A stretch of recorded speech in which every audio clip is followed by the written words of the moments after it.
weird. Why you being weird to me? You said you wanted to get married. When I say that, when you had the lake up. And bro, this might gonna have to be a part 2, but let's get straight to it. Now facing new charges in a separate case.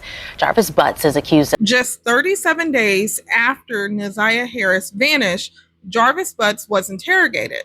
Now, before we get started on today's video, I want you to listen to this short clip from Jarvis Butts' February the 15th, 2024 interrogation. In it, he talks about his relationship with Ziyah Harris and mentions that he would pick up both her and his daughter from time to time. The significance here is that we're going to get into some court transcripts later in this video that directly connects to this moment. All right, so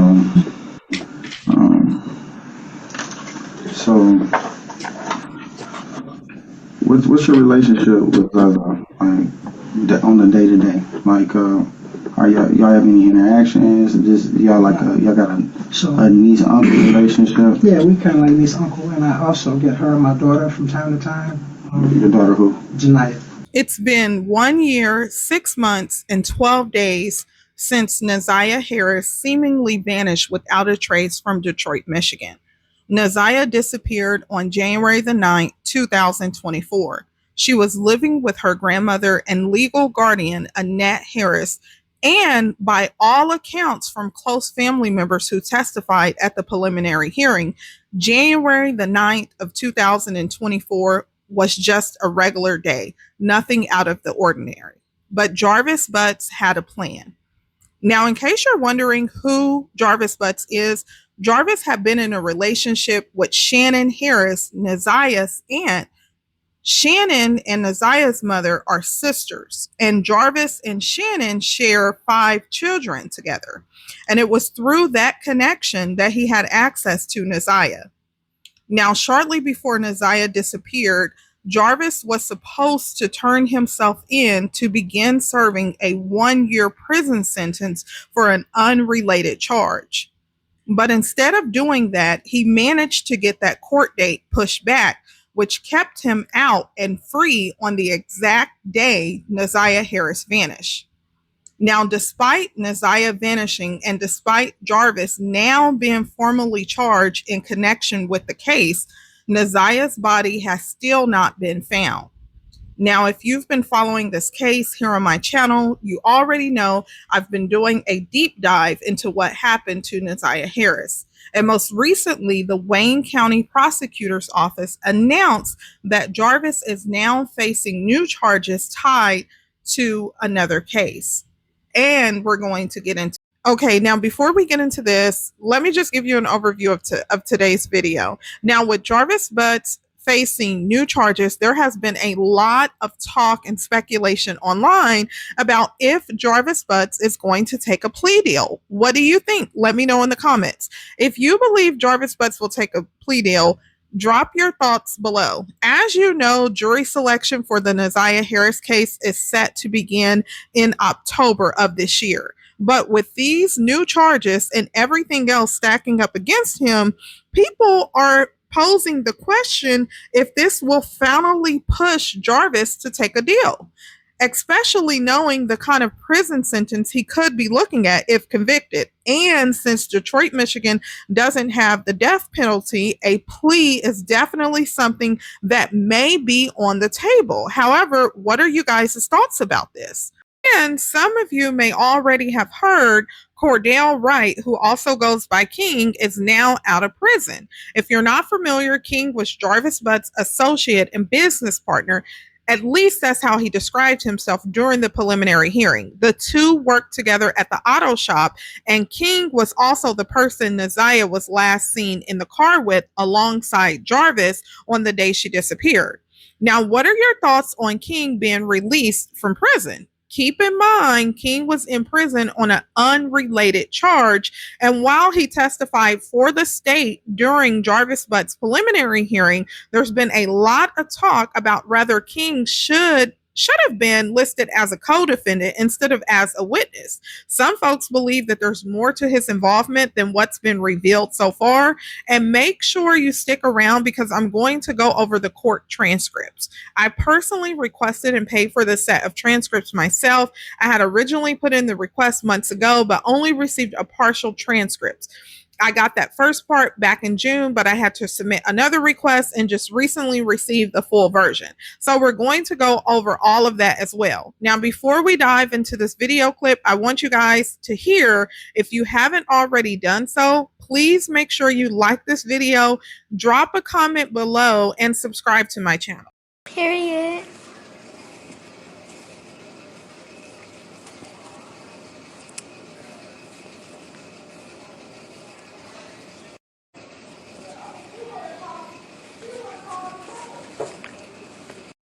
Okay, so you guys just heard the clip.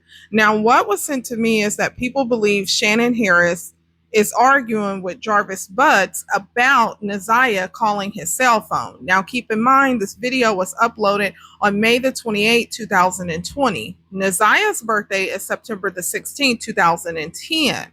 So at the time this video went up, she would have been just 9 years old.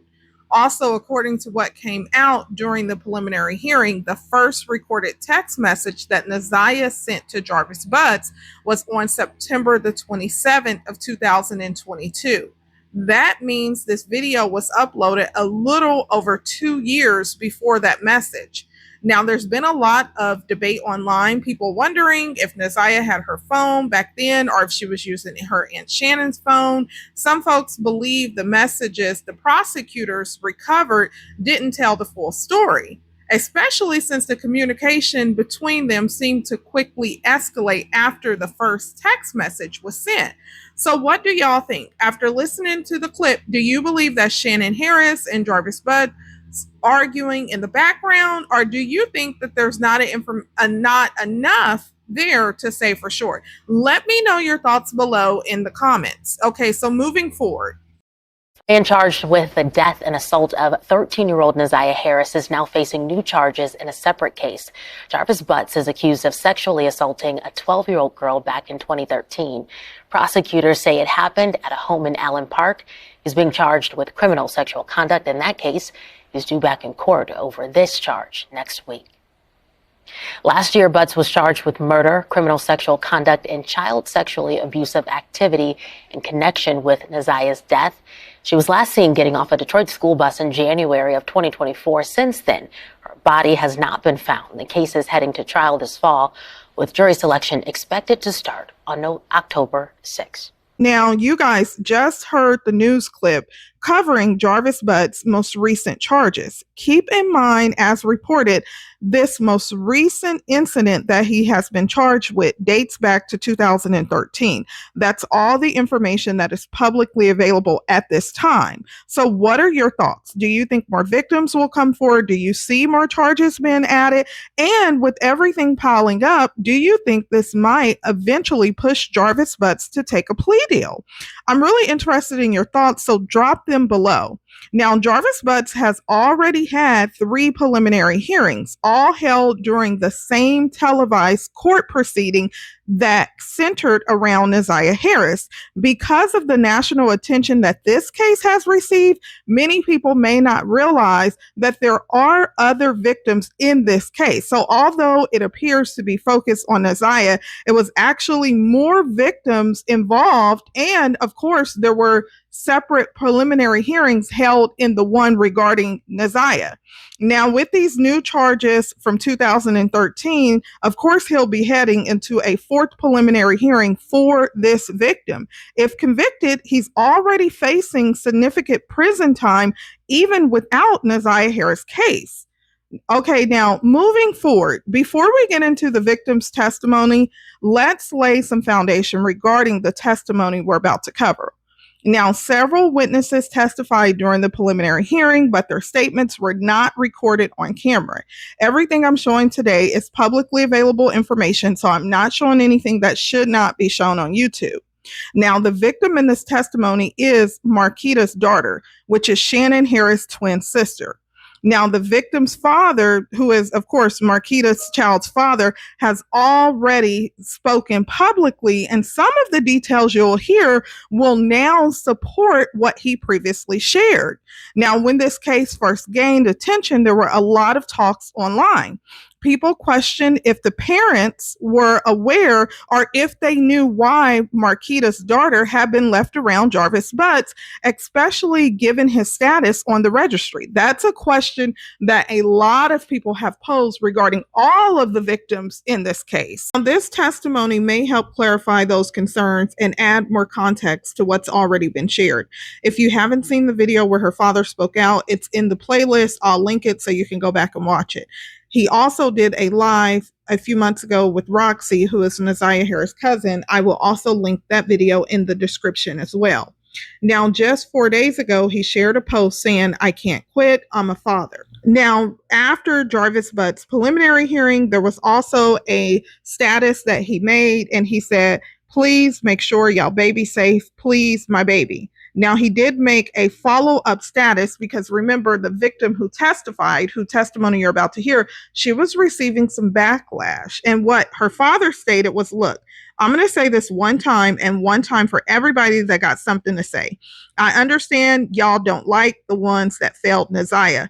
Do I agree with how y'all coming at the grandma and family that didn't protect her? I don't fault y'all when y'all get on this blue app, going on videos with my daughter, dancing, talking crazy to my daughter, calling my daughter names and things like that. I'm not going to have it. Y'all can say what y'all want to say to them, but leave my daughter out of it. And it's the first and only time I'm going to say that. So this is what the victim's father had to say, just defending his daughter, that she was brave enough to come forward to testify against Jarvis Butts at the preliminary hearing. Now let's go ahead and get into the victim's testimony. Okay, so the first part of this testimony is really just the prosecutor laying the groundwork, making sure the victim understands the difference between telling the truth and telling a lie. Now, why is this important? Because in cases like this, especially involving child victims, the court wants to be confident that the child can give reliable testimony. So here's what you'll notice. When you see the Q, that stands for question, and that'll be from the prosecutor. When you see the A, that stands for answer, and that's coming from the victim. The exchange starts very simple. The prosecutor says, "Good afternoon," and the victim responds, "Good afternoon." Then the prosecutor poses the question, "How are you?" How old are you? And the victim replies, 9. Okay, and then it goes on. The prosecutor says, "Okay, thank you. You know why you're here today?" And the answer, yes. The prosecutor says, "Why are you here?" And the victim replies, "About Jarvis Butts." The prosecutor says, "And what about Jarvis Butts?" And the victim says, "He tried to put his hands on me." And the prosecutor says, "Okay. And do you see Jarvis Butts in the courtroom today? Do you want to stand up and look around?" The victim replies, "No." The prosecutor says, "No, okay." Now the prosecutor says, "Your Honor, would the court request for everyone to remove their masks?" And then the judge, of course, says, "Yes. If there's anyone in the courtroom who has a mask on for the purposes of identification, please take your mask off." Now, remember, during the preliminary hearing, a lot of people were enraged with the fact that Jarvis Butts was allowed to sit in the preliminary hearing with his mask on. As far as why that was allowed, that's not publicly known, other than online speculation as far as what others believe. Do you believe that Jarvis Butts should have been allowed to sit in the preliminary hearing with his mask on? Let me know in the comments. Now, moving forward, the prosecutor says, "And can you stand up again and look around?" Now, the court also encourages the victim to stand up and look around. The court says, "Take your time and look around the whole courtroom." Now, the prosecutor says, "Judge, I don't believe that anyone followed your order." So after the judge directed anyone in the courtroom to take their mask off, obviously that didn't occur. And the judge then says, "Have a seat," to the victim. I'll state again, if there's anyone in the courtroom that has a mask on, to take your mask off at this time. Can you stand up again if you need to? And she says that to the victim. Now the witness says, "Yes." And the prosecutor, continuing on, says, "Okay, thanks. So you said that you know Jarvis through your cousin, Ziyah." There was no verbal response. Is that a yes? And the victim says yes. Going on, she says, okay, and how is it that you know him through Ziyah? And the victim says, because my auntie, and the prosecutor says, your aunt. And then the victim says, huh? And the prosecutor says, your aunt? Who is your aunt? And the victim says, Shannon. And the prosecutor says, your aunt Shannon. Okay, and tell me what? You said that you're here because Jarvis Butts put his hands on you. And the victim clarifies, she said, no, he tried to have relations with me. And the prosecutor says, okay, tell me about that. And the victim said, one time it was me, my cousin Ziyah, and my other cousin Janiyah. Keep in mind, Janiyah is the daughter that Shannon Harris, who is Ziyah's aunt, shares with Jarvis. So this is Jarvis Butts' own daughter. He said he was going to take us to the store, but we ended up at his job, and then he was trying to have relations with my cousin Ziyah. So then the prosecutor goes on to pose a follow-up question for clarity, right? She says, okay, so this one time that you're talking about, who is all there? You, Ziyah, and Janiyah. Shaking your head, is that a yes? She posed that follow-up question because if you recall, the victim said one time it was me, my cousin Ziyah, and my other cousin Janiyah. So the prosecutor obviously just wanted to clarify that it was just them three, which included the victim, Ziyah, and Janiyah. And the prosecutor says, okay. And you said you are at his work. And the victim says, yes. The prosecutor says, okay, what do you know what kind of work he does? And the victim says, I think cars. And the prosecutor says, cars? Okay. Describe the place that you were at. And the victim says, the prosecutor says, was there any colors? Trying to get her to give a description.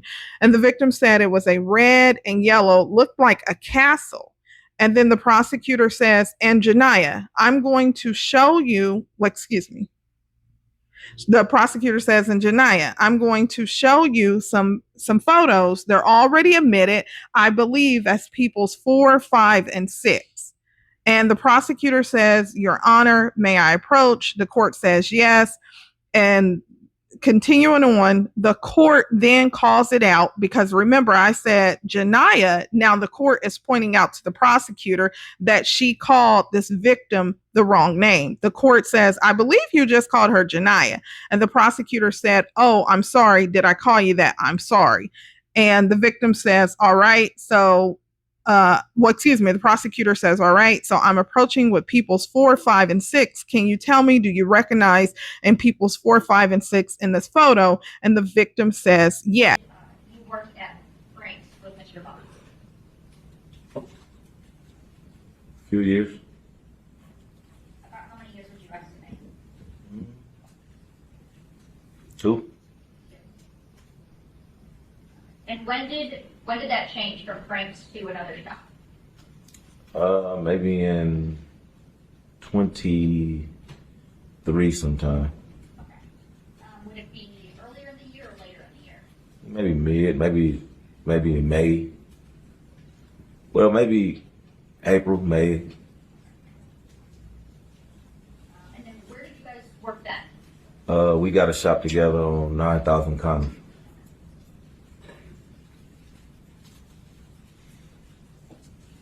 What is at 9,000 Connor? A Sicko, a car wash, and our shop was in the middle of both.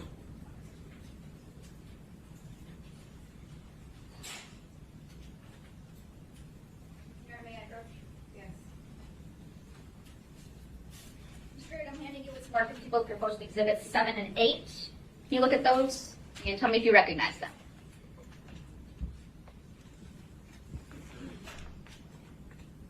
Yes, I know.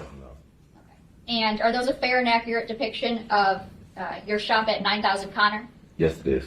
And you're not with the admission of people's proposed exhibits 7 and 8? No, Judge. They'll be admitted as people's exhibits 7 and 8. Thank you. Okay, so let's put this into perspective. Ziyah Harris was born on September the 16th, 2010. Now, Cordell Wright, who many of you know as King, testified at the preliminary hearing. And as you can see in the footage I'm showing on the screen, the prosecutor hands him an exhibit.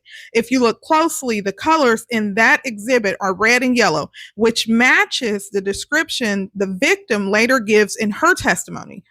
Now, the clip that you watched while I was reading the victim's testimony at Frank's Auto Shop, that's an older video from a separate incident at Frank's Auto Shop, but it gives you a visual reference of those colors and of the victim saying that the auto shop looked like a castle, because keep in mind, she's 9 years old.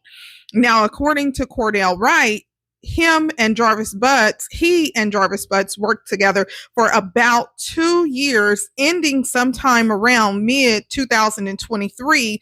Then in either April or May of 2023, he says they opened a shop at 9000 in Connor. So let's break it down. If Ziyah was born in September 2010, that means when Jarvis and Cordell first began working together around mid 2021, Ziyah would have been about 10 going on 11. When they moved to the new location at 9000 in Connor in spring of 2023, she would have been 12, just a few months away from turning 13. Again, the significance here is the timeline, because at the end of the preliminary hearing, the prosecutors amended the charges against Jarvis Butts based on Ziyah's age at the time these incidents allegedly took place at Frank's Auto Shop. So picking back up, the prosecutor states, and what do you recognize that as? And the victim states Jarvis' job. The prosecutor says his job, and when you say his, who are you talking about? The victim says Jarvis' job. The prosecutor says, okay, and what about in number 5? The victim goes on to say same thing. The prosecutor says the same thing. Okay, and what about number 6? The victim says in his job. The prosecutor says, is that the inside? The victim does not provide a response. And the prosecutor says, is that a yes? And then the victim says, yes. The prosecutor says, okay, thank you. Now the prosecutor says, now this first time we're talking about, and this is the part where you need to pay attention to. She said, at his job with you, Ziyah, and Janiyah, what happens there? The victim says he was having relations with Ziyah. The prosecutor says, okay, when you say having relations, tell me what you mean. The 9-year-old victim says, what people do. Okay, what people do? Okay, what is it? What, when you say relations, does it involve body parts? The victim says, yes.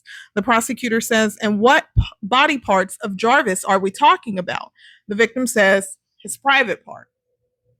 The prosecutor says, okay, and what does he use his private part for normally? And the victim says to use the bathroom. Excuse me. And she says to use the bathroom. And she says, okay, and when he uses the bathroom, referring to Jarvis Butts, what would come out? And she says, pee. And of course, the prosecutor, because she's 9 years old, is just wanting to demonstrate to the court that this victim testimony is credible and that she does understand what she is testifying to. And the victim says, all right. Oh, excuse me. The prosecutor says, all right. So his private part that he uses to pee, and what part of Ziyah are we talking about? And the victim says her butt. And the prosecutor says her butt. Okay, so when we have a butt, we've got butt cheeks, and then we got the butt crack, right? And the victim says the butt crack. And the prosecutor says, okay, and so tell me, what is it that you see happening? And the victim says they're just doing it. And the prosecutor says, okay, and are they standing up, sitting down, something else, setting? And the victim, replies and said, setting down. So keep in mind, this is Ziyah's cousin who is providing this testimony. And the prosecutor says, okay, who is setting down? And the victim says, Jarvis. Jarvis is setting, and the prosecutor says, Jarvis is setting down. Okay. And where is Ziyah? The victim says she's setting on him. The prosecutor said setting on him, is she facing him or is her back to him? And the victim says her back to him. The prosecutor says, okay, and what, if anything, is Jarvis' body doing? The victim says it's going in and out. Now, at this point, the court says, hold on one moment, go ahead. And of course, that's the judge. And the prosecutor continues. And then the prosecutor says, are you good? And yeah, okay, you need a break. Just let me know. Okay. So you said he's going in and out. At this point, the victim gives no verbal responses. Of course, this had to be heavy. I can only imagine what was going through the judge's mind because she delivered such a powerful, verdict at the end of the preliminary hearing. So just reading this is really heavy. And the prosecutor said, is that a yes? The victim said yes. The prosecutor says, okay. And is any other part of his body touching Naziah's body? The victim says no. The prosecutor says, okay. Is Naziah wearing any clothes? And the victim says just a shirt. The prosecutor says just a shirt. Okay. And what about Jarvis? The victim says nothing. The prosecutor says nothing. Okay. Where are Naziah pants at? Bottoms, if she had any. And the victim said on the floor. And the prosecutor said, and at this time, it's you and Janiyah and Naziah's there. The victim didn't respond to this. And the prosecutor said, is that a yes? And the victim said yes. And the prosecutor says, where is Janiyah at when this is happening? Now, of course, we know that's Jarvis' daughter. And she said, she was right next to me. And the prosecutor said, okay, does this happen one time, more than one time, or something else? And the victim says, more than one time. And the prosecutor says, more than one time? Okay, tell me about the next time you remember. And the victim says, other cousin. And the prosecutor says, and your cousin, okay, where is this at? So she's telling her, the other time that you said that this occurred, where did this take place at? And she said, at his job. And she said, and that's referring to Jarvis' job. And she said, and is this the same job that you said was in these photos? She said, yes. And she said, okay. And what happened at that time? She said he was doing it with Janiyah. Very heartbreaking, very heavy, to read this. And the prosecutor says, when you say doing it, what do you mean? And she said he was having relations with Janiyah, who of course we know is his daughter. And the prosecutor says, okay. And is that the same thing or something else different from what was happening with Naziah? Because keep in mind, she broke it down as to what, so that the court would understand that she knows what relations is. And she said the same thing. The prosecutor said, okay. And where is the cousin when this is happening? And she says she was like across from me. And the prosecutor says, and how old were you at this time? The victim says, I was 8, because at the time of the testimony, which was January of 2025, she testified that she was 9. So she's saying that she was 8 when this happened. And the prosecutor says, you were 8? Okay. Let's talk about the time with Naziah. Was this in the summer, in the winter, something different? She said it was, I think, in the winter, or I don't know. The prosecutor says, okay, do you remember, were you in school? The victim says no. The prosecutor says you were not in school. Okay, you said that he almost touches or almost tries to have relations with you. And the prosecutor says, when does that happen? And the victim says, that was after. The prosecutor, to get clarification, says, after what? And the victim says, he tried to do it with Janiyah. And the prosecutor says, okay, was this at the same time? Was everybody still there, or was it a different time? And the victim says it was a different time. Okay, tell me about that. And the victim says, so he said that he was going to take me to the store, and then all I know, I ended up at his job. Now, I do want to say that I've seen some people say that in this particular instance, that when she said, and when did that happen? And the victim said that was after what? And the victim replied and said he tried to do it with Janiyah. Some people felt like there should have been some clarification as to, did you say that he did do it with her, or that he tried to do it with her? So she said, well, when I was like, no, Jarvis. And the prosecutor says, the victim, this is the victim. And she says, when I was like, no, Janiyah, no, Jarvis, I want to like this, not the store. I want to go home. So he said, let's do it. Let's do it. And I'm like, no, take me home. Take me home. So that when he was like, all right, fine. And he took me home. Okay. When he's saying, let's do it. Let's do it. Is any part of his body touching you? His arms were trying to pull me. Okay. So his arms was trying to pull your arms. No verbal response. And the prosecutor, poses the question to the victim, is that a yes? The victim says yes. The prosecutor says, okay, where are you at, like physically, when this happened? And the victim says, at his job. And the prosecutor says, are you inside, outside, or something else? She says, inside. Inside, okay. And when he's saying, let's do it, what are you understanding that to mean? The victim says, since I know that he did it to Janiyah and Ziyah, I a little bit understand what that means. And I was like, no. And the prosecutor says, okay, and what are you feeling then? And the victim said, the prosecutor says, when he's grabbing your arm and saying, let's do it. And she said, I was a little mad. And the prosecutor said, and what did you understand, like his emotion to be? Was he like yelling it? Was he saying it softly? The victim says he was saying it softly. And the prosecutor says he was saying it softly. Okay, was he? And you responded, no, take me home. The victim says yes. And the prosecutor said, okay. And how did he respond to that? And the victim says he was like, all right, fine. And the prosecutor said, and I noticed your voice kind of changed there. And like a fair to say, it was like an angry or annoyed voice. And the victim said, yes.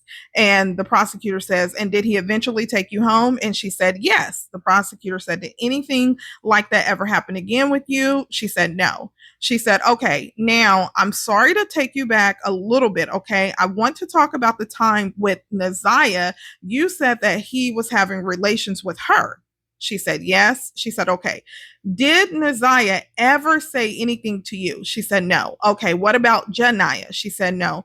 And then the prosecutor said, okay, nothing further, Judge. And now it's time for the cross-examination. Keep in mind that the preliminary hearing, Jarvis Butts did have two public defenders. The public defender that is doing this cross-examination is Miss Quick, and she's actually the supervising attorney of the public defender's office. And of course, that's all public information. So it says cross-examination by Miss Quick. Hi, she says hi to the victim, and she says, you okay? The victim says yes.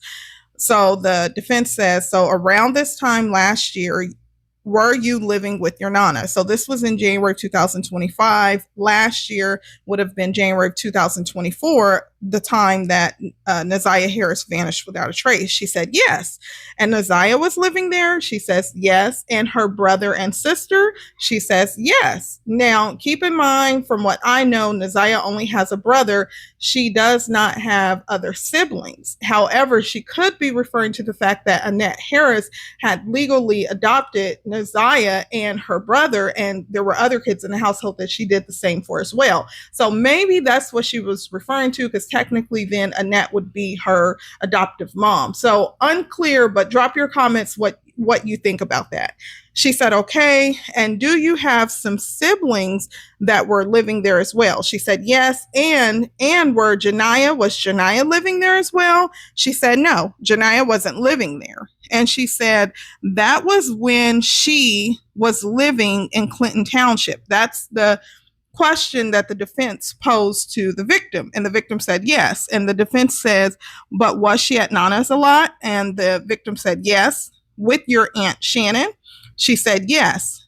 Okay. Do you still live with your Nana? And of course, this would be Annette Harris. I'm making that assumption. She said, no. She said, no. Okay. Did you also live with your Nana when you were 8? She said, yes. Okay. And with all the same other people? Yes. Okay. So you said you went to the store. Well, that the idea was that you were going to go to the store with Jarvis. Yes. And would he pick you up from Nana's house? And she said he would already be there. Now, of course, if you heard Annette's testimony during the preliminary hearing, she said it was very rare that he came in because she didn't play that. So, and of course, there's past videos on my page where there was a birthday party and Annette kind of greeted Jarvis and kind of gave him some hassle about not coming over there, coming around. So a lot of people have pointed out that that contradicts the testimony of what she gave at the preliminary hearing. Now, moving forward, she said he would already be there. Did he spend a lot of time at your Nana's house? She said sometimes. Would your Nana also be there? She said yes. And would Shannon also be there? She said yes. And so would you request for him to go? Would you request him to go to the store, or would you offer, or would he offer to take you to the store? Excuse me. She said he would offer to take us to the store. She said, okay. Did that happen more than just the times that you're talking about? She said, no. The defense said, I think you talked about 3 times. She said, yes. Okay. And this was to you ended up going to the building that was red and yellow. Is that right? And of course, we know, as accurate as, court reporters and others want to be, sometimes the transcripts are not accurate. So if you hear me kind of stumbling over, that's because of the accuracy in the court transcripts, and I'm reading directly from them. So she says, okay, and this was to you ended up going to the building that was red and yellow. Is that correct? That's referring to Jarvis Butts, the auto shop that he was working at, the Frank's auto shop. And she said, yes. She said, okay, so the first time that you thought you were going to the store and went to the old building, who was with you? Can you repeat that for me? And then she says, Ziyah, Janiyah, and me. She said, okay. And do you have any idea when that was? She said, no. It's when you were 8? She said, yes. Okay. The next time you ended up at the red and yellow building, the shop, who was with you? She said, my cousin, Janiyah, and me. She said, okay. Was that also when you were 8? She said, yes. And do you remember how long after the first time that this time was? Was it a long time, a short time? The victim said, I don't remember. She said, you don't? Okay. And there was a third time. She said, yes. And who went with you that third time? She said, nobody. She said, so it was just you and Jarvis. She said, yes. Now, did you have to get permission to go to the store with Jarvis? And she said, I just went. She said, so you didn't tell your Nana that you were going? She said, no. She said, and you didn't have to say, Nana, can I go to the store? She said, no. She said, I did, but, and the defense said, I'm sorry. She said, I did, but I don't know. She said, you did, ask to go to the store? She said, no. She said, oh, and you were supposed to, but you didn't. She said, yes. She said, is that what you were trying to say? Okay, we're there, but your Nana would be home these times. She said, yes. So it looks like there was some confusion, and she was trying to clarify with the victim if she was trying to say that although you didn't get permission to go to the store, were you supposed to get permission to go to the store? And she said, and what about Shannon? Would Shannon, be at Annette's house? She said, yes. Did you ever say to Jarvis, I don't want to go? She said, yes. She said, yes. And why would you end up going? And the victim said, because I wanted some snacks. And she said, okay. And at any point, did you talk to your mom about what was happening? She said, a little. The defense said, a little. About after which time do you remember? She said, no. No. Okay. Do you remember if it was before the time it was just you and Jarvis? She said, no. If it was not, or you don't remember? She said, don't remember. Okay. And she said, the defense attorney said, okay, do you know if your mom said anything to anybody about this? And the victim said no. And Jarvis Butts' attorney said, okay, did you tell her about that before Ziyah went missing? She said no. She said no, it was after. She said yes. So keep in mind that her father came forward, and this, confirms what he said, was that his daughter did not tell anyone about this occurring until after Ziyah Harris went missing. The reason why I'm bringing that up is because there was so much backlash, from that. And she said, okay, I'm sorry, Ziyah. The defense attorney said, okay, I'm sorry, Ziyah. So after Ziyah went missing, you talked to your mom. She said, yes. The defense attorney said, did you talk to any other grown-ups about it? She said, yes. The defense attorney said, who else did you talk to? She said, my godmother mama. She said, I'm sorry, my godmother mama. She said, okay, who is that? She said, my grandmother. She said, my grandma. She said, your grandma. Okay. Did they ask you a lot of questions?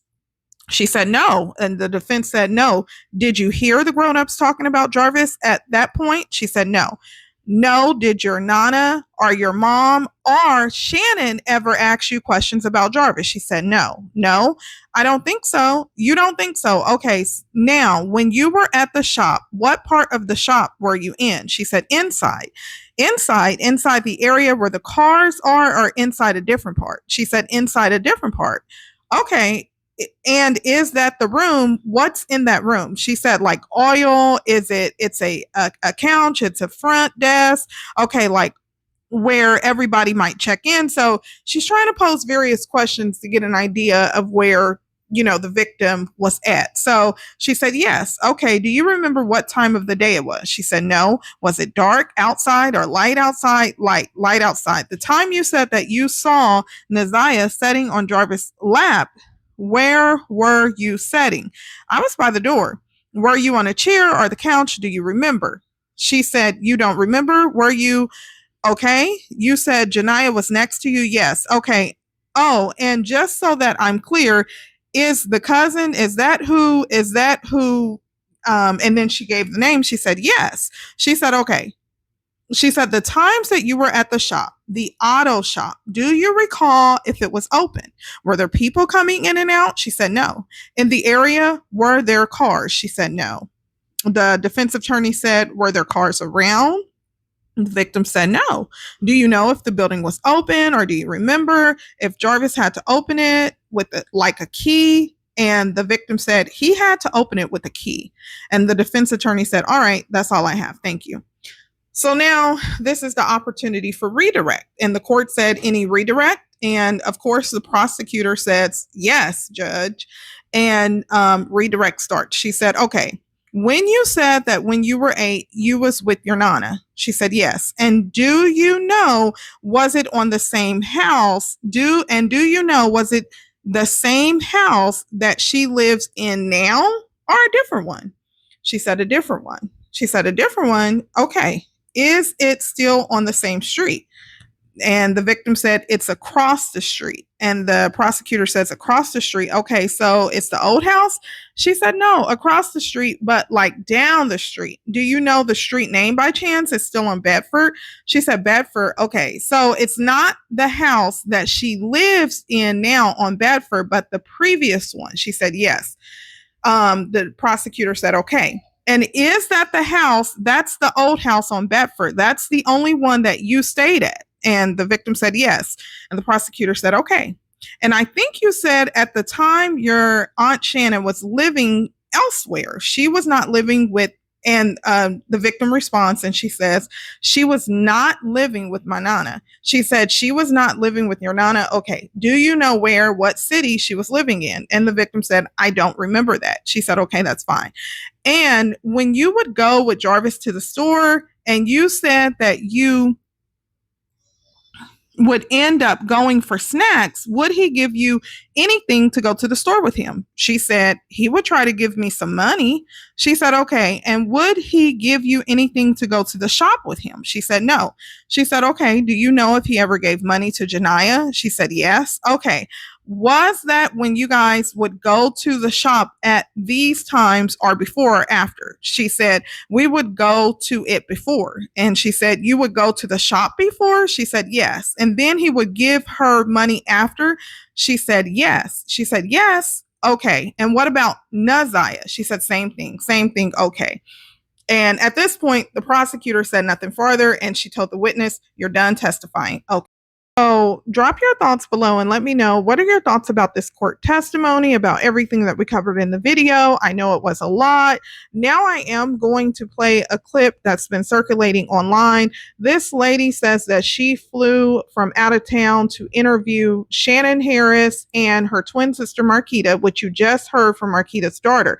So this is why I'm going to play this. Drop your thoughts and tell me if you believe what she says. It's pretty self-explanatory, where she's saying that Shannon Harris provided her with some information. Also, immediately after that, I am going to play this interview that Marquita did over on Shank's channel. I'm going to play that because I'm not going to play it all, so please be sure to go check out his channel. I'm going to play the parts that is relevant to some of the testimony that her daughter provided. The reason why I'm going to play it is because it sheds light on how they felt about Jarvis Butts, how Annette felt about Jarvis Butts. And again, it isn't Shannon Harris, it's her twin sister. But it's relevant here because it provides insight to how their family was feeling about Jarvis, how she felt about the text message, finding out about everything that was going on. Keep in mind that this interview was recent. So this is after her daughter had provided testimony, and then she goes and she does this interview, on this podcast. So drop your thoughts below and let me know, what are you thinking? Please do not forget to like, comment, and subscribe. Yeah, don't piss me off. Don't piss me off. What the fuck do y'all mean? Shannon unalive Ziyah. Hold up, wait, Fergie. Flag on the play. I've been keeping it quiet. Like, I ain't gonna lie. I ain't just been following the case step by step, but I just seen on my For You page, what? Jarvis said, what? I'm the one who traveled 14 hours from my city and interviewed them. I'm the one that was at the bowling alley telling y'all, like, hey, enough of the cameras, enough taking pictures. Yeah, because me and my best friend was up there, and like, we really own that. I don't care. Like, I'm born in Detroit. I'm originally from Detroit, so y'all was being kind of super wild. But I got real raw footage, and now that I think about it, y'all, this is finna piss me off. Because I kicked it with her and her sister, pushed up to their house. You see what I'm saying? Pushed up to her house, and it's crazy because they was leaving out when we pulled up. See what I'm saying? And definitely kicked it with these folks from sun up to sundown. You see what I'm saying? And we talked. We chopped it up. Still been talking to these folks. Might check in with them periodically, but it's like, since Jarvis said what he said, Shannon, you ain't text me back. Shannon, you ain't text me back. You ain't said nothing to me. And I never cared to release because I wanted to see what the verdict was. You see what I'm saying? But it's just like, now that I'm thinking about some of the stuff you said, Shannon. Now that I'm thinking about some of the stuff you said, and then I'm thinking about, I don't play about kids, baby. I got a little girl. But now I see what Jarvis saying. Huh? Hold up. Huh? Y'all gonna have to help me put, come on, little raggedy bitch. Raggedy asshole. Y'all gonna have to help me put 2 and 2 together. Cause guess what? It's equaling folks, so y'all. Cause Shannon, didn't you tell me you don't think Jarvis killed Ziyah? Didn't you tell me you knew where her body was? Didn't you tell me that? Didn't you tell me you knew where Ziyah's body was? Didn't you tell me that? Tell me that. After I paid for us, all of us to go bowling, after I got you about 4 shots of lemon drops. After me and my best friend had you blow your head off through a zipper. And then now I'm thinking about it, like, you want to know why I got out of there? You want to know why I left?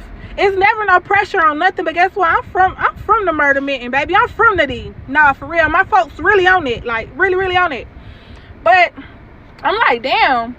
I'm interviewing these folks. We in the back of a building. Dude keep calling your phone. I don't know who dude is. But Please believe we wasn't just two young pretty girls that wasn't ready, that wasn't on nothing. Because guess what? We came with pure intentions, and we were just like, okay, we gonna interview these folks. But once I see we kicking it at 2, 3, 4 o'clock in the morning, we behind the bowling alley and shit, behind the casino and shit like that. I'm like, and then dude keep calling. Then y'all get to inviting us to houses and stuff. And then some of the stuff that he was saying on the phone, then you had a code. You was talking in codes. I remember that code you said. You was like, both. Like if we looked at green or y'all was finna do something. Guess what? It was 4 of us in the car. It was you and your sister, and it was me and my best friend. Guess what? It would have been 2 bodies in there. It don't want to be in our bodies. So whatever that code meant, I don't know. I don't know what that code meant. But guess what? I caught on to a lot of stuff just looking back. Guess what? I got half of it recorded. Until you start begging for us to cut the cameras off and you told us the real. Yeah. But Shannon, you really got me fucked up. You really got me fucked up, boo. How you doing? Fine. Good. We came here from Georgia on a whole nother note. And I just wanted to ask you about the Ziyah Harris case.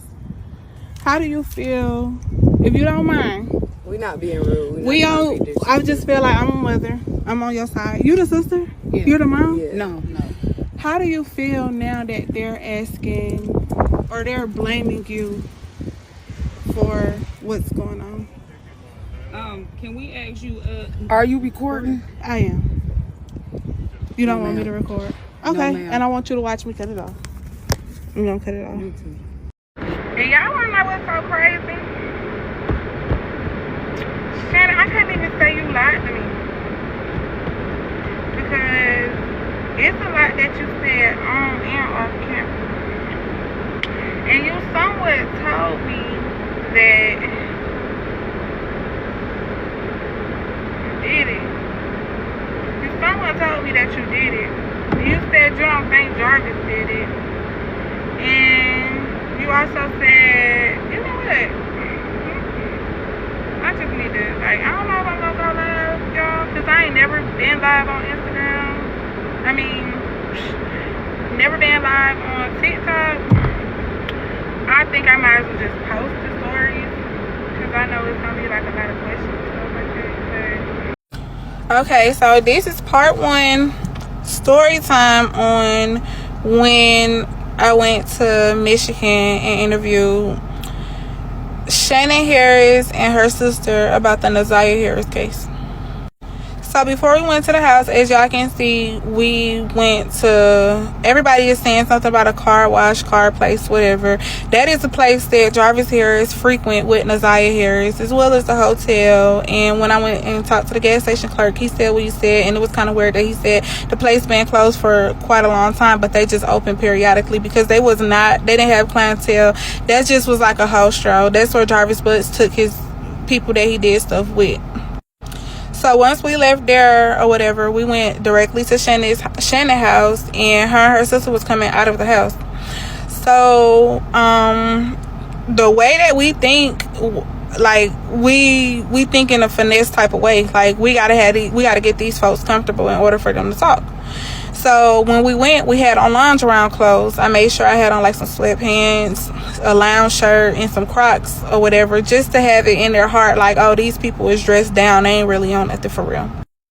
So we approached the car or whatever, and it was a car parked in front of their house, and it was a guy, it was like 2 guys in the car. She said that it was her brother. Shannon said that it was her brother, and it was Shannon and her twin sister in the car parked in the driveway or whatever. So when I approached the car, you know, we introduced ourselves, but I kind of had the camera up, like it was obvious that I was recording. I walked up to her car with the camera in her face and stuff like that. So I told her that I wanted to interview her about the Ziyah Harris case, and she told me to cut the camera off, or she asked me if I could cut it off. So I put her back in her comfort zone and let her see me cut it off, but guess what? I kept it on. So a lot of the questions that I asked her, I was asking her like main key point questions, and the person that I was with, I don't know if y'all have a person that y'all conversate with and they basically like like you might say, oh, I went to the store, and they be like, oh, what you get, them new shoes that came out? like you can't even get it out. So the majority of the questions that I was asking them, the person that I was with was literally answering the questions, and I didn't even realize it until I let other people hear the recordings, and they was like, dang, like she never gave them a chance to answer the questions. But I repeat the question and asked them again. I asked her, have he tried to reach out to her since he'd been arrested? And she barely answered the question, because once again, the person that I was with basically answered the question as if I was interviewing her. But she said that he called when he first got locked up, and he called after that, but he didn't mention anything in reference to the case. So I also asked her, do she think that he did it? So she was like, I was like, do you think that he killed Ziyah Harris? And then she was like, she was nodding her head no, like respectfully. And she was like, no, not like with the evidence they got. I was like, no other kids came forward. Like Ziyah never told you she was uncomfortable around him. Nobody ever told you anything about him and stuff like that. So she was like, first of all, let me tell y'all this. I got kids with him, but we was basically never in a relationship. We was just screwing around with each other because he got a lot of hoes. And the sister took it upon herself to tell us Jarvis Harris was her boyfriend first. So Jarvis Harris and Shannon wasn't together all the time. His first girlfriend was Shannon's twin sister. So I asked, did they have kids? Did the twin sister have kids with Jarvis as well? And she was like, she had got pregnant by him, but she had an abortion or whatever. And he got a whole lot of baby mamas. She said she just discovered all his baby mamas since the case had happened or whatever. And he do like younger girls. All of this going on and stuff, she was thinking about moving already. Away. Yeah, y'all neighbors be weird. No, y'all neighbors be acting weird. Yeah, but now, before all of this had already... They probably know better. Yeah, before all of this had already happened, my plans was already to move. I was supposed to move last year. Yeah. In 23, 28, in late 23. And it make you just want to move in silence, because everything you do, they gonna twist. They gonna twist, they gonna make it crazy. That it hurts my heart that they keep saying my daughter was the 11-year-old girl that had got molested by her dad. It wasn't my daughter. Oh, wow. So they just made some whole it was Craig, I hope y'all don't be reading that stuff. Baby, we don't look. I wouldn't read baby, that no, shit. it's like everything that what people like. I got my friends, they be sending me this. Right. It like, look at this shit, and I'm like, just because let look, them even if be y'all gotta think about it like this, even if it did go a whole nother way, you know what I'm saying, they gonna blame y'all for whatever way it went. I mean, whatever way it went, they gonna say something bad. Really, they gonna say something. So do you believe that he did it, like kill her? With all the evidence and stuff, I'm looking at he brought the other baby mama. I didn't even know that he had a baby mama on the west side. Right. I also asked her about the younger guy. I mean, not the younger guy, the old guy that Ziyah was seen in the video dancing with, and she said that's their uncle, and he don't like kids. Like, the reason why he have the charge that he have is because he moved to Ohio. Y'all know the older guy that had glasses on that was kind of like rubbing all on Ziyah and touching her when she was dancing. It looked like she was on TikTok or whatever. She said that guy in particular is their uncle. He's a great uncle, and he will come sit with the kids sometimes. She said he is not a child, what's the name, but he went to Ohio and he was dating a snow bunny, and the snow bunny basically lied about her age. Basically the same story that all child say. The snow bunny lied about her age and put those charges on him or whatever. He's not that type of person or whatever like that. She said in their house they had like an open door policy. Basically the kids could come forward to them and tell them anything that they wanted to tell them, and they would be open in ears. She said the way that she raised them is they can go outside like whenever they want to. They don't have permission to go outside, but they got to be in eye view. She said they couldn't like go up the street and turn the corner and can't to where she can't see them at or whatever. So I asked her, like, well, if you and Jarvis was never in a relationship, why was it okay for him to like continuously come get Ziyah? And she used to say like she said Ziyah alibi was her daughter, which is Jarvis Butts' daughter. She would be going with her dad, and Ziyah be like, oh well, can I go too? Because her sister, which is Ziyah's mom, is supposed to be like some type of addict, and she had custody of Ziyah. And I asked where Ziyah's dad was, and she said that they're unfit parents, and that's how she ended up with Ziyah, because she said Ziyah was her favorite and she took care of Ziyah. So I I asked her, who did she think unalive Ziyah? So she looked at me and she asked me, are you recording? At the time, I wasn't recording, so I showed her my phone again. I said, no, girl, look, I'm not recording, no red dot, no voice memo, no nothing. And she was like, well, when she found out that Ziyah was pregnant, she was pregnant as well by Jarvis Butts, but she had a miscarriage with her baby. And I asked her, did you go to an abortion clinic to, get rid of everything, or did the baby discharge itself? She said, well, she don't believe in abortions or whatever, but with that baby in particular, she didn't want to keep it, and her first intentions was to go get an abortion because she knew Ziyah was pregnant as well. And with Ziyah being so young, they could not take Ziyah to an abortion clinic without being questioned.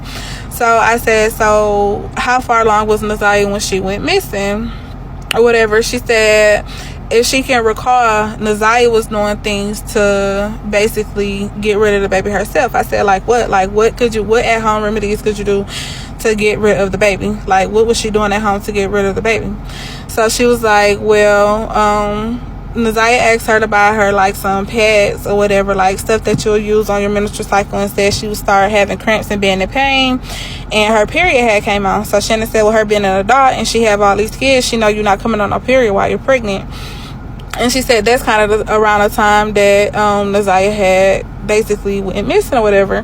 So I said, so you don't know how far along she was or whatever when she went missing? You don't, if I'm a mother, or if my niece, I have custody of my niece, I'm going to be tuned in on her pregnancy or whatever. And plus, you're leaving, you're saying she could come and go as she please, and she's carrying a baby. That's when a woman is most vulnerable or whatever like that. Basically, when Ziyah started making it appear that she wanted to keep the baby, it was kind of too late, because she came across some abortion pills. It's these pills. She said it's 4 of them that you get, and you put 2 of them in your mouth and you put 2 of them in your vagina, and it basically get rid of the baby. But at that time, Ziyah was too far along, but she still wanted Ziyah to try to take it.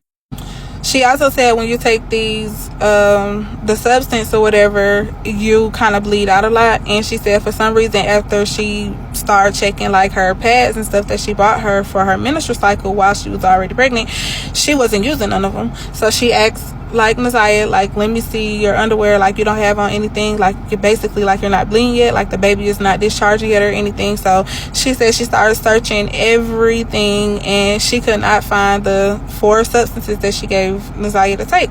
So she was questioning Ziyah, asking her hey, did you take them continuously? And she felt as if Ziyah was getting frustrated with her. And that's when she was telling Ziyah hey, you can't go nowhere or whatever. Basically, she started being tough on her, because she's at this point, you're telling me that you don't want to keep it, but somewhere in my heart, I feel as if you do want to keep it, and I already had a miscarriage on my baby, and I feel as if I only had a miscarriage on my baby because you're stressing me out. So that's when I was getting confused, because it's you said something about an abortion, then you said a miscarriage, but okay. So now we're going to get into Marketta's interview. Keep in mind, there's a lot of information here that is covered, but drop your thoughts below about the young lady who has came forward to claim that she interviewed Shannon Harris and Marketta. What are your thoughts about that? Do you believe it? Of course, people online have said if they told her all this information, then she needs to be going to the authorities and not social media. But there's definitely going to be more to come on that. Now I'm going to go ahead and play this interview and listen closely, because it's a lot of information that is discussed. Again, I'm not going to play the full interview, but I'm going to play the parts that are relevant to the testimony that was provided by her daughter. You may have heard your name several times. Is it anything that you've heard about you that you would like to clear up before we get started? Yes, there is a lot, but I do want to state this first. No, I cannot discuss anything about the case. So there's going to be questions that's going to be asked. I will be directing them to saying, no, I cannot answer anything in that type of nature. So let's just get that clear and off top. And we respect that.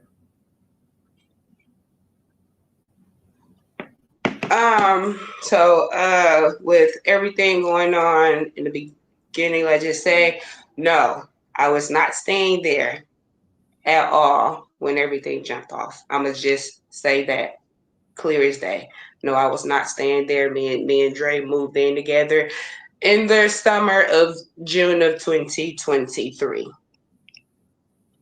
That's that. That's one. Another one. When evangelist Kenneth Mitchell came on, and he had a whole mouth spiel to say, stating that I had my first child at 17. No, I did not. I had my first child at 18. No, it was not by a security guard. No, not at all. So let's clear that up as well. Bam. And the some of the other incidents of him bringing other people, what's his name, Darnell or Daryl, I don't even know who that person was. I don't even know. So Darnell Greer. Huh? Darnell Greer. I think you're talking about Darnell Greer. Yeah, I don't even know who that person was. He bringing other people into the situation. Don't even know nothing about at all. But what do you want me to answer? Because I feel like right now I'm just rambling. I don't want just to ramble. Okay, let's start with your childhood. What was your childhood like growing up as a child? If you can answer. My childhood was great. Anything that we could think of as a kid that we had inside the house. Not every household was blessed with lavish things, but my household as a childhood was a childhood household. Was able to go outside, go down the street, hang out with friends. Doing normal childhood things. So nothing out of the norm. Okay. Was you a problem child or was you an angel? What type of child was you? I was never a problem child. I don't believe our kids are angels. You do have some kids do have a bitter side to them, whatever. So I'm right in the middle. Now let's fast forward into adulthood. How many children do you have, if you don't mind answering that? Two children. Sons, daughters? I have one son, one daughter. Okay. And I just want to be able to clear that up because I can't remember who told me, but there was told that there was a third son somehow, an older son, and she's here to at least, No, I wish people stop putting kids on my uterus. I only have 2 kids. I had my first child at 18.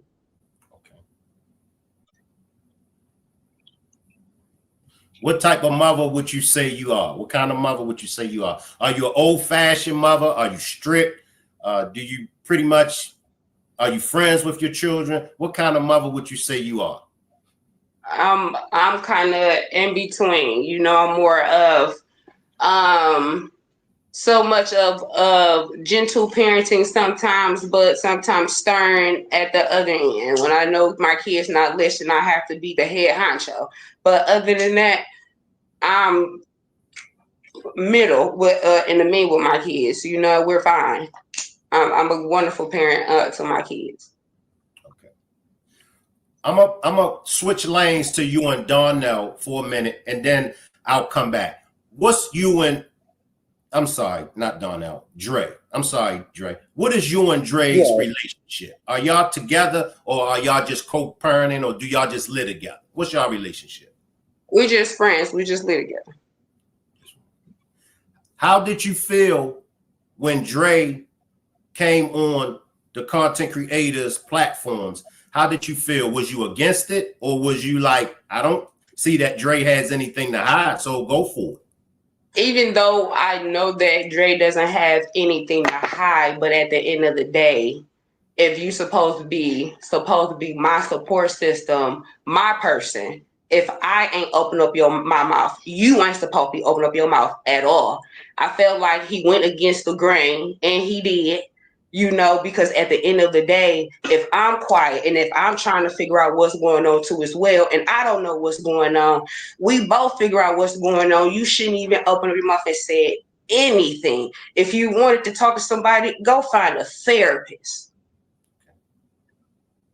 And that's respectfully coming from me. Like, no, it's like, I mean, don't get me wrong. I know we had our little differences, you know, and we wasn't talking, but at the end of the day, it's like, come on now. Come on. Come on now. I wasn't getting no respect on any type of level. At the end of the, and I wouldn't either, but at the end of the day, is you don't see me going on every social platform. I'm not, and then well, I don't my care. Purpose of doing this, and then I don't care. And then I don't care what people think or what people gonna say. But at the end of the day, it's a more of a respect and a more of a support type of thing. Because if the shoe was on the other foot, and I would be doing the same thing. No, listen, you are doing it. It was talking about me. If the shoe was on the other foot for him, I wouldn't be on every social platform and whatever. I'll wait till he make his first move, or he said, go ahead and do it if it's okay. Not one time.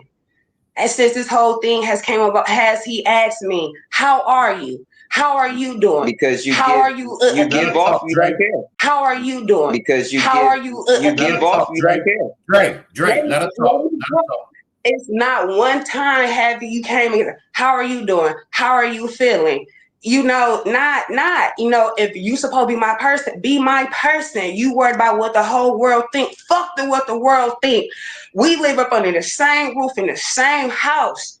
I'm gonna say, I'm gonna keep saying, ain't no way in the hell I'm gonna go against the grain, against my nigga, my bitch, anybody if the shoe was on the other foot. And I'm gonna say that shit with my chest. I'm gonna stand 10 toes down about it. And I don't care what nobody feel or how they way to feel about it. Point blank, period. And I understand where you're coming from. Dre, I understand. Okay, because I was gonna ask that. Do you see where she coming from, Dre? I see where she coming from, but when you got twins at that coming to a house where I'm supposed to be feeling comfortable, making me feel uncomfortable, how am I supposed to feel? And I'm coming to y'all before I even go do anything else, and y'all giving me fuck you type shit. Because the energy was already given fuck you from the beginning. Like, what you mean? First of all, y'all beat around the bush when it comes to certain stuff. Y'all sit there, had these conversations. Your brother trying to shut me up with the stuff. For what? What am I saying that's gonna hurt anything? You're not saying anything that the world didn't already heard. So what's wrong? Not, but you're not understanding. You're not getting where I'm coming from. It's the support, and that's where it lacks. If I supposed to be your girl, the woman, if I ain't said nothing, open up my mouth, and then my nigga, my man ain't supposed to say shit until I felt that I was ready, or let's go together. If we supposed to be a team or one up here, we together. But now it's like, I already got the world fighting against me. I shouldn't have my nigga fighting against me too. You fighting against me with the world instead of fighting with me. It's not that I'm fighting against. It's not that I'm fighting against you, but right is right and wrong is wrong, and I'm going to go by that. No. You have every right to feel how the way you feel, and that's where you go. You only put in your feelings first. You're not thinking about nobody else. That's what you're not getting this, sweetheart. You're not. Let's just stay right there. Let me move on, and I will come back to you and Dre. I will come back, okay? Dre, she do have a point. I'm going to just put that there. She do have a point. The world is against her right now, and so she's expecting for her man to step up and be there to support her. But I'm going to come back to you, Dre, and I'm going to let you speak your piece. Now, I know we can't, go into the Ziyah Harris case, and I'm going to do my best to stay away from it. But I just have maybe 2 or 3 questions surrounding Ziyah, and I just want to see if I can ask you these questions, Marquita. Nothing harsh. I just want to know, as a niece and aunt relationship, what was you and Ziyah's relationship like, if I may ask that? My relationship with my niece, the one just an auntie and niece relationship, It was way more than that. It was a big sister. Like times like she called me sister. It wasn't Auntie Key, none of that. It was sissy. You know, it was like when things had changed from them being adopted out with my mom and stuff like that. It went from being Nana to mama. So it's like the whole dynamic. When she used to get in trouble or the kids to pick on her, she calling me, they coming to get me. I'm taking the kids on bike rides and stuff like that. So, you know, it's a hurtful situation. You know, it's like that's my baby. That she was my first daughter. My first daughter. When my sister brought her home from the hospital, I stayed up with her the first day, the first night. I had her. I had her. Not her. Lady was in the next room sleep. I had her. That was my baby.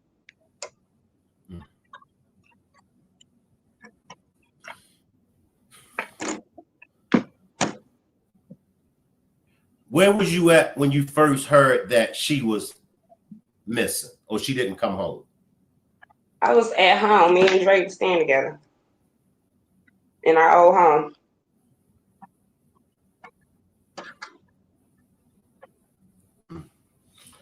Y'all gotta bear with me. I do get emotional.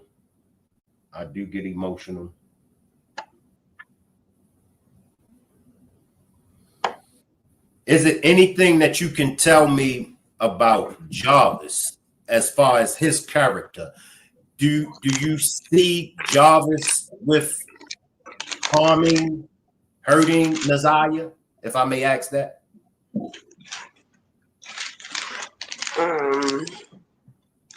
Can you repeat that, please?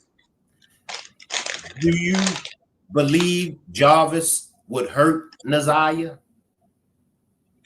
I don't believe that he would, but you never know. You know what somebody is capable of doing. How did you feel when you found out that Shannon and Jarvis was a couple? Did you object to it? Did you try to discourage Shannon from dealing with Jarvis, or you just was like, that's my sister, she gonna do what she want to do? So what do you mean by I was against it? Can you go in a little bit more detail about it? I mean, what you trying to ask? Okay, now about what the whole world thinks. Jarvis has a record of inappropriate touching children. So when you found out, or let me just say, if you found out, well, I guess I can't say when you found out, because I'm sure you found out. When you found out that Jarvis had that on his record, what was your words to Shannon?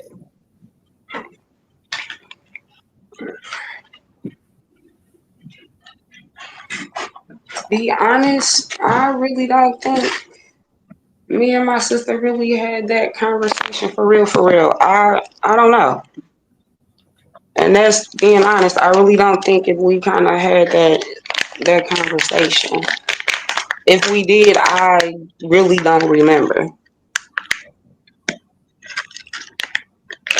I don't think. Yeah, I don't think we even really talked about it. Talked about the background or whatever the case may be. I know we just talked about, you know, niggas be niggas, but not so much depth into it because I don't think. Yeah, I don't think we even talked about it. So I'm gonna just leave it at that because it's kind of foggy. I don't know. Okay. Was you and Jarvis ever in a relationship? Any kind of relationship? No. What I can say is I did meet him first. Okay. Yes. We exchanged numbers. No, I never talked to Jarvis at that time. That's when I had my son. I was going to work first. No, never got a chance to talk to him or anything. So no. I didn't know anything. I didn't know anything about his background. We just exchanged first names and phone numbers. That was about it. Why wasn't he your type? Cause I wasn't my type is dark skinned guys. You know, I never got into doing the light skin thing. It was me and Shannon, my twin sister thing. She liked it the light skin, I liked it the dark skin. So, you know, I was okay. Let me try to see what the hype about for a light skinned guy, but I never dibble and dabble. So that's that. Now, did Jarvis? Because we know that Jarvis did some handiwork around the house with Miss Annette.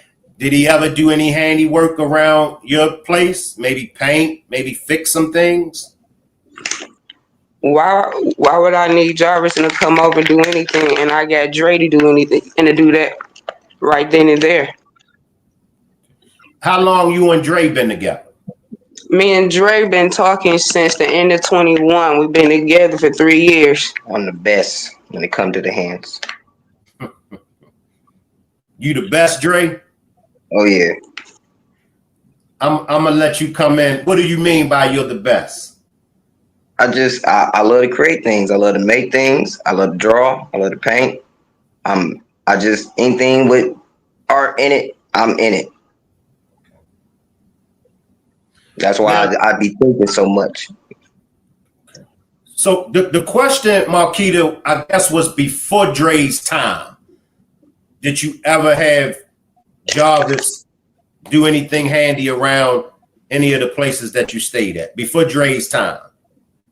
Hell no, because I always got a nigga that know how to do shit. No, Jarvis wasn't my man. I didn't need him.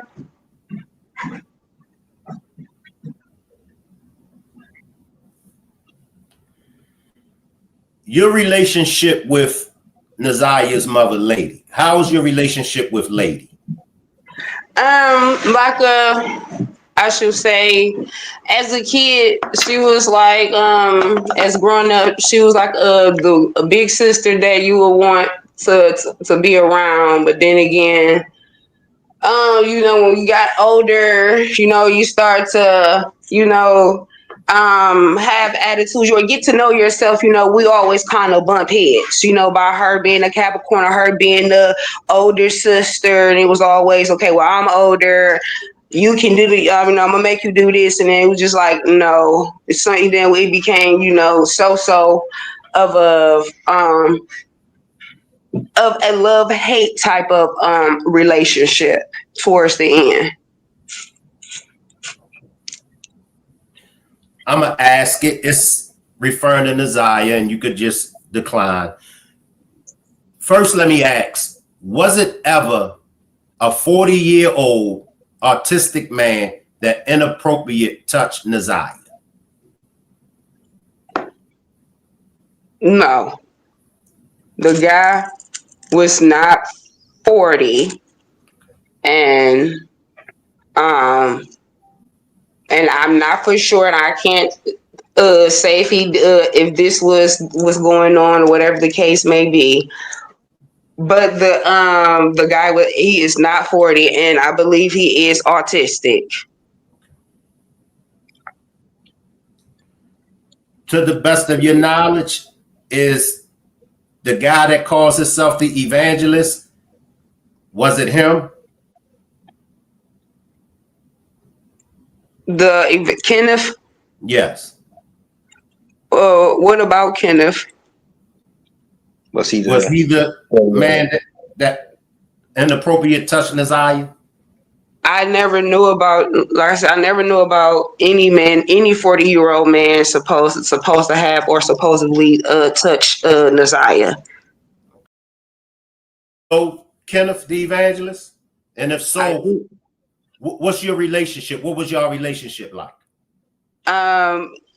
He was my brother's ex-boyfriend. We really didn't have a relationship like that. He had a more relationship with my mom, you know, basically. And at that time, my brother, when they was dating, we didn't have a relationship. Can you tell me anything about Frank as far as, well, first, do you know Frank? The owner of his shop, but I don't know him, so I can't really speak on the things that I can't really speak on him, so because I don't know him. I know that he owned the shop. Now, when it comes to the shop, I'm aware that Jarvis had the kids coming up, you know, doing work up at the shop. Did he ever try to get you to come up and do any work at the shop? Hell no. I ain't no man. How did you feel when the kids was going up there working? If my Shannon and my mom, I said they was okay with it, because at times I'd be at work, so I really wouldn't know what's going on when I was there, you know, staying there. You know, if I'm at work, you know, I can't tell you what's going on at night. All I know is when I get ready and to leave out the door, the house is locked up, shut down, kids are in bed. So I'm gonna leave it at that. Now, let me send that same message to you, Dre. Was you aware of any of the children working up at the shop? Not working up at the shop, no. The only thing I know is they would go to the store and get snacks and stuff. Like Jarvis would pull up, they'd be like, "Hey, daddy," you know, the normal, like kind of how you seen it in the video. They run up and, you know, and see their dad. But sometimes when he don't come in, you know, they want chips, candy, juice pop, or whatever. He get them that. You know, they all go and they all come back. They all got snacks and stuff. Mm-hmm. Dre, did you have any one-on-one conversations with Shannon about her relationship with Jarvis, as far as what you see in this dude? I used to tell her, like, it's crazy because I see these type of relationships all the time, so it trips me out. But I used to tell her, like, well, if you're telling me he got females here, there, and there, well, why are you dealing with it? Like, and then you obviously would talk to someone else, but they get into it. Jarvis find out, they somehow get into it, and you scare them away. And most people not gonna really put up with it because you got 5 kids with the guy, and most of them is like recent, like right around the corner from you dating this guy. So of course he gonna be like, skip it. I ain't got time for this. Why would I fight for somebody and you obviously still dealing with the man in some type of way, But she's just okay with it, I guess. I don't know. I don't get me wrong. I've seen plenty of women deal with a man like that. Just go with whoever and feel like if you talk to somebody else, it's wrong. But I can talk to whoever. I see that a lot, so it didn't really faze me. But I did used to ask her, like, you can talk to somebody else. That's why it didn't faze me when he would like have an attitude with me. I'm like, you're not scaring me to go away. Like I'm here. Like I'm gonna be around your baby mama because she around Marquita. So if I'm around Marquita, especially at that time, they were together like glue. Now, Marquita expressed to you that she felt like you ain't hold her down. Explain. Go ahead. I probably didn't hold her down. I can agree to that. But besides this situation, we do have our own regular relationship problems. I'm not going to really go into that. That's our business. But if anybody has been in a relationship and just had normal relationship problems, y'all should understand. Like we not agreeing on something, but we argue. No, I'm not beating on her. I'm not doing no outrageous, crazy shit. We have our moments. We don't fuck each other's shit up for real or nothing like that. Can you agree with that? Or and it's just we don't see eye to eye, but people explode. I can explode. I'm an Aries. I can do it, but I literally been working on myself for a long time. I'm way better than I used to be. I used to get mad and be mad, but now I'm mad and I just kind of go back to being calm and just collected. Like, look, we can just do this later. Let me grab a question real quick. Miss Ray want to know, did you start speaking out because you is mad at Marquita? No, I'm not mad at Marquita. I do have some issues on the situation, on what happened within our house. You know, I do have issues, but I can't sit here and point the finger because I'm in the middle of the situation where I don't know what's the truth and what's a lie. So I can't really truly just be like, I can feel some type of way, tell her I believe her, but like believe her daughter more than I can believe her. I've told her this before, but at the same time, I can't just knock her. She a grown woman. She's saying what she's saying. She's sticking to it. I'm not God, so I can't sit here and be like, well, you're actually lying, you know. But I'm gonna speak my truth. But at the same time, I'm not about to dog her about hers because her truth can be truth. You know, I'm not God to sit here and say you're lying. I don't know. I wasn't there to even know the facts. I just hear the story. One saying one thing, you saying the other. I just feel some type of way. I go with my feeling, but at the same time, I put that in the back. Like, all right, I can't control this mess right now. So we gonna let it solve out how it's supposed to solve out when it's solved out. And I think this next question, I think you answered it. Which brother wanted you not to come public and speak out? I believe that you said you wasn't sure of the brother. I couldn't remember his name, but his name is Chris. Okay. And I'm gonna take this last one from the chat. Kenyatta says, Dre, you was feeling left out. Was you feeling left out? It wasn't that I was feeling left out. I just don't. It's like I said before, I don't know what's the truth, what's going on. I've told her before, like, y'all acting different and shady and it's weird. And then a lot of stuff that I have been seeing is starting to look a little true. And then I just wanted to respect at a certain point in time, you know, Shan was like being threatened and she just didn't care. She got this side of her like, bring it, you know. I don't give a fuck, bring it. So, but at the same time, it's like you come into this house and Detroit is wild. People is wild. If they feel like revenge is not being served right, they feel like they can do it themselves. So I'm like thinking like I don't want nobody to follow you or come over here. You come to the house, you come in and out. You still dating. You invite people to the house. You know, it's a lot of stuff that happens that I'm like, nah, that's not cool. You know, it's a situation that's a little dangerous right now in a lot of different ways that you might not be thinking that I'm thinking about. This dude can see the story, feel some type of way, and murder all of us in the house. I believe this question is going to be for you, Marquita. Appreciate this super chat. I see through you. I see through you. Want to know, do Chris and Lady have the same dad? Marquita? Yes, and let me clear that up.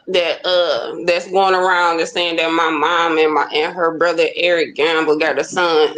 No, my mom was married. That's why her last name is Harris and his last name is Gamble. I mean, people don't use their brains. When she get married, she didn't drop her last name. So it's Harris. Her maiden name is Gamble.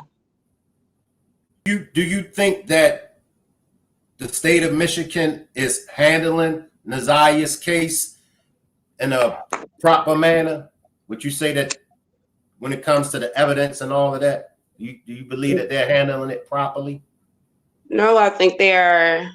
I don't think I know, and I feel like they are moving. They taking their precious time, because if she was another race and a different color, we would have been had some type of new news, new evidence, something by now.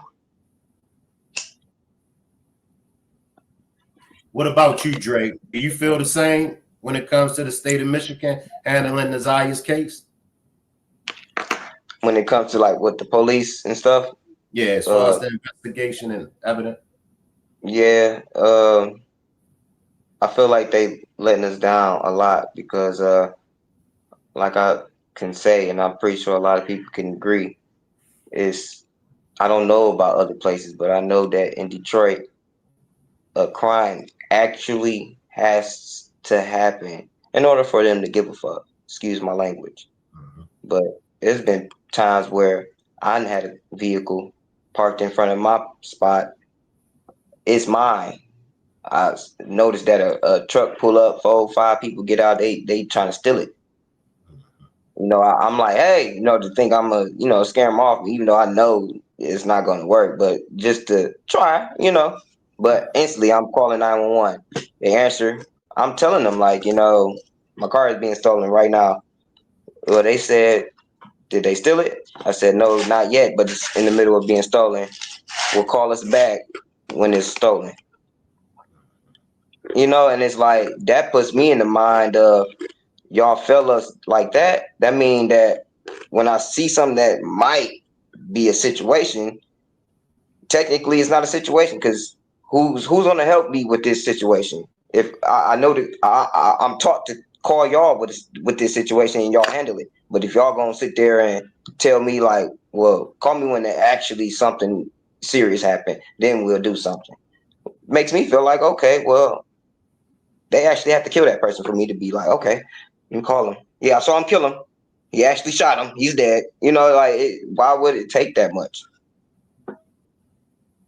Like, Detroit is sad. The police, they let you down. They worry. They will worry about you when you ain't doing nothing but walking and going to work, just because you fit some look. It's okay we thought you was the person, but you even be like, oh, you not the person we looking for, but you still want to run name, you still want to run stuff. Like, go on about your business if you just pulled up on him and realize it's not him. Marquita, who is Vari's father? I don't know. You gotta ask his mother. Appreciate that super chat. Do you have a brother that's a police officer, Marquita? I do. About Roxy's video. I feel like her videos, no, not like I feel like. I know her videos are for monetized purposes, because if this was so much of a loving, dearing cousin of yours, you wouldn't be making stupid videos. You really wouldn't. This ain't done out of love. This done out of spite. She's being spiteful. You know, cuz I love you. If you listening, ain't no love lost. It's just, I just can't fuck with you. You know, you being messy, because if you was really about putting boots to the ground, you'll be about putting boots to the ground and making these messy ass videos. Because we didn't sit down and we didn't have a heart-to-heart conversation and whatever not. But thinking after having a heart-to-heart conversation with her, you know, thinking, you know, shit might her thinking may change, you know, her behavior may change, but it's still the same old shit, you know, but to each his own. Right. What was you and Roxy's relationship like growing up? And go ahead, Marquis. She really was. Well, go ahead, finish your because I think you'll answer my next question with this question that you're about to ask. So that's why I was like, okay, go ahead. She wasn't. When I was a kid, she was more of a round lady, because she's like close to lady age, my older sister's age, and whatever. So it's like I was literal. So when she was with them, it's more of a bigger cousin, you know, they always get, you know, drinking, smoking and stuff like that. So we really didn't have a relationship like that until I got older enough. And it wasn't like so much of a relationship, but every time I seen her, it was like real love, always hugs, you know, I'll call her, text her, hey, cuz, this, that, and the other. But then again, it's just like, now shit didn't change, the whole shift, you know. Like, you know, if it was, you know, don't get me wrong, I know she feels some type of way towards my mom and Shannon, but at the end of the day, that ain't, you know, what's the beef with me? You know, why you ain't hit my line? You know, when you know, and that whole thing about me going to, you know, getting arrested, my daughter putting on Instagram or Facebook or whatever, you know, she didn't took it and ran with it and stuff like that. Instead of you reaching out and seeing, you know, what's about, you going off, you know, putting your own theory together, whatever the case may be, until I told her what it was. But why did I have to tell you? Why couldn't you just hit my line by you being the older cousin, the one trying to see what's going on? You the one that's putting boots to the ground, remember? Do Do you feel like she could have done more? At this point, you know, I feel like everybody could have done more, you know, like I said, you know, with less of the attention, the less of the jokery, because everybody making it of the joke, everybody taking the attention off of my niece Ziyah, my blood niece Ziyah. You know, everybody want to use her name for clout, for fame, for chase and everything. So no, you know, so no. And then all the little stuff that people was doing, you know, make up all of these fake ass pages, you know, want to say, oh, let's link up and do this and justice for Ziyah. When is going to be justice for Ziyah? Because everybody's shouting out justice for Ziyah, but what y'all doing? What besides trying to point fucking fingers and trying to be the Facebook and private investigators and police officers and shit? If you really wanted to be a private investigator, police officer, you should have took your ass to school for it. That's real. I gotta respect you when you said that we all could have done more. I respect that. How did you feel after the text messages were read in court? That's coming from someone in my chat. It was sickening. You know, it was like past sickening to the point where like I couldn't read all of it because it's just so sickening. Like I just had to stop, you know, because I don't know what all, you know, what was said and stuff like that. Even now, like I can't really bring myself to listen to some of the videos because it's traumatizing and it's sickening. You know, it's just like it's to the point where like I just want to throw every phone every time when I hear it, I just want to throw a phone because it's traumatizing. Who told you they saw Ziyah at the liquor store?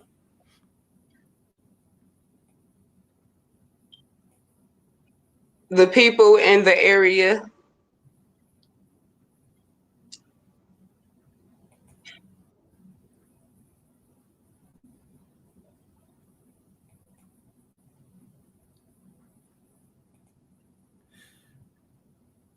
Has, I believe, Shannon sent Jarvis money, or has you sent Jarvis money since he's been locked up? Why would I be sending that man any money?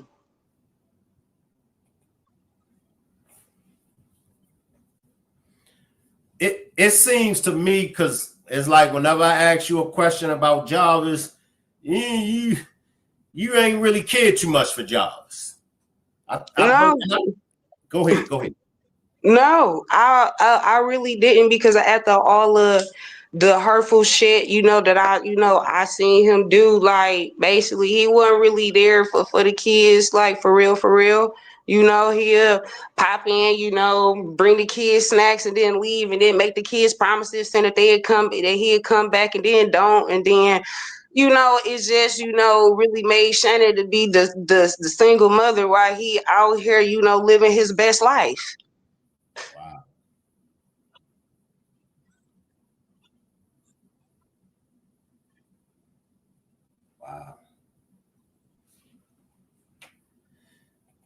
I got another question from the chat. Did you tell somebody Ziyah had her baby? No. I was watching that video yesterday with that Mimi girl or whatever the case may be. The comment back when she was said that she spoke to the landlord that got locked up 3 days after she got locked up. Me and that lady, me and the landlord, I love her. There is nothing nobody can say to make me to think any different about them. They family. I never told anybody that Ziyah didn't had her baby. Never. So I don't know where she getting her information from. I don't know if it was for clout too as well. Cause I don't even know the Mimi girl or anything, and I still communicate with the landlord. Like, come on now, she ain't got no reason and to lie to me. I don't got no reason and to lie to her. And I've been knowing her way before this whole situation about my niece. Period. I got another question from Chen. As a sister, how did that make you feel to know your sister was having children with Jarvis?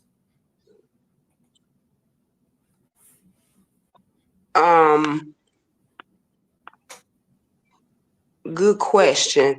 To be honest, when she had my first niece, and I kind of knew what she was, what he was doing. I kind of told her, like, come on now, like, just do this one kid a nigga. That's that. That's my motto. You see a nigga ain't doing one kid a nigga and be done. Like, if that's the case, but you can't help of who you love, so that's that.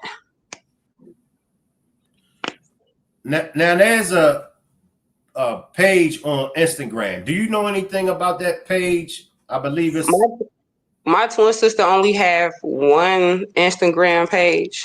One. I have two, but I only operate off one. So all these other fake Facebook pages, fake Instagram pages, it's not us at all. So that Instagram page that supposedly be Jania's page, that's not Jania's page? It's a page on Instagram? I have Shannon page, and Shannon has one page on Instagram, and it's the Mahogany. I believe that's it.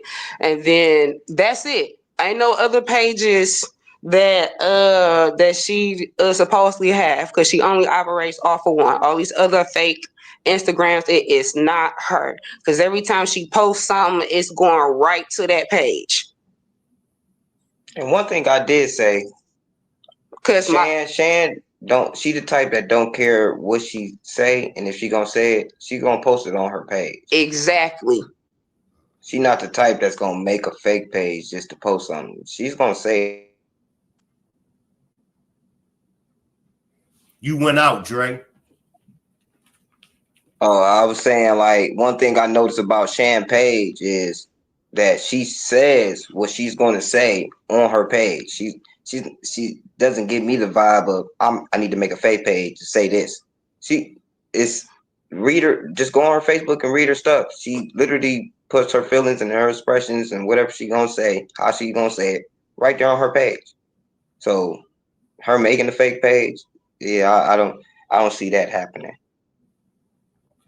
I'm not trying to take up for her. I'm not trying to take up for her either. I'm just going what kind of makes sense and what is in your face. Well, I'm taking up for my sister, and I know she don't have another Instagram page. She only operates off of one. There is no two or three, just one. But that's why I can't take up for her, because I don't know these things. I don't know if she, It's not a Shannon's page. It's a Jania's page. At first, it was a Ziyah Harris page, and then I guess maybe like after 2 or 3 weeks, they switched the name from Ziyah to Janiah. Do y'all know anything about that page? Yeah, I know the video you talking about, but I don't think you seen the video.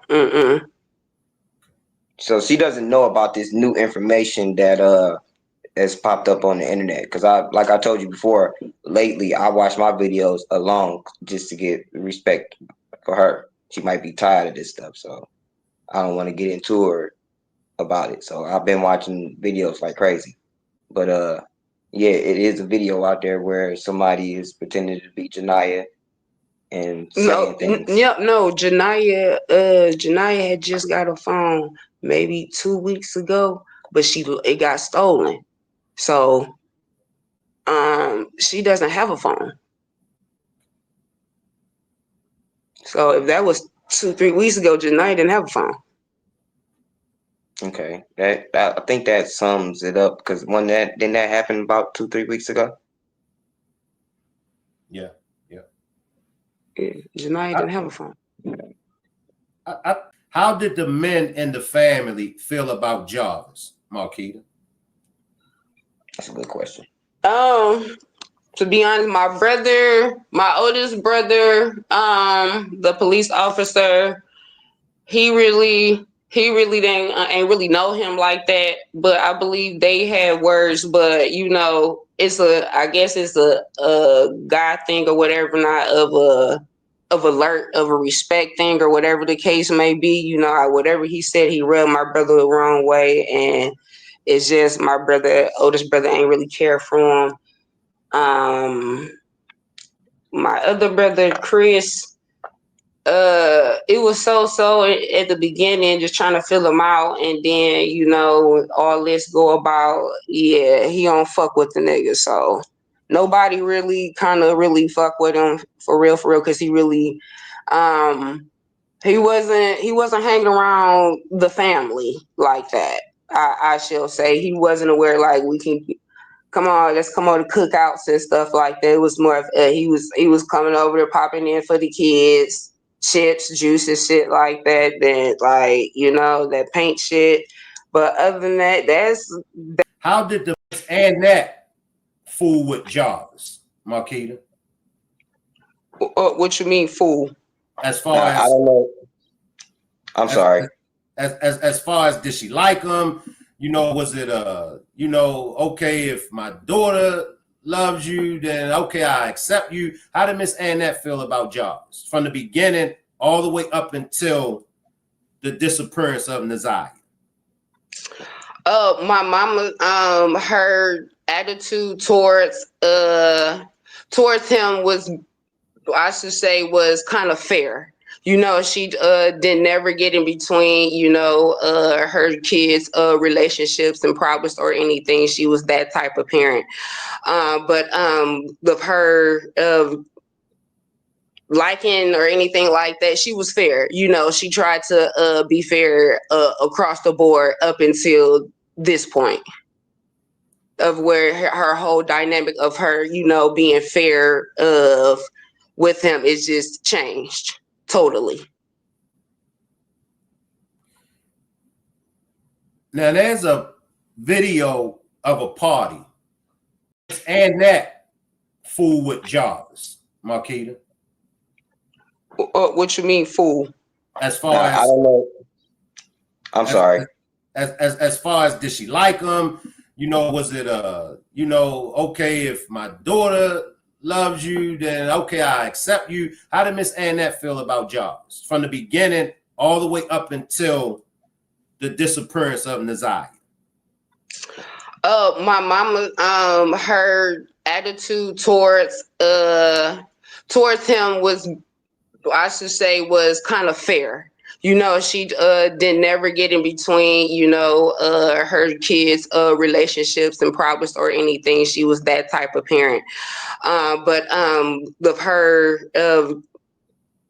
liking or anything like that, she was fair. You know, she tried to be fair across the board up until this point of where her whole dynamic of her, you know, being fair with him is just changed. Totally.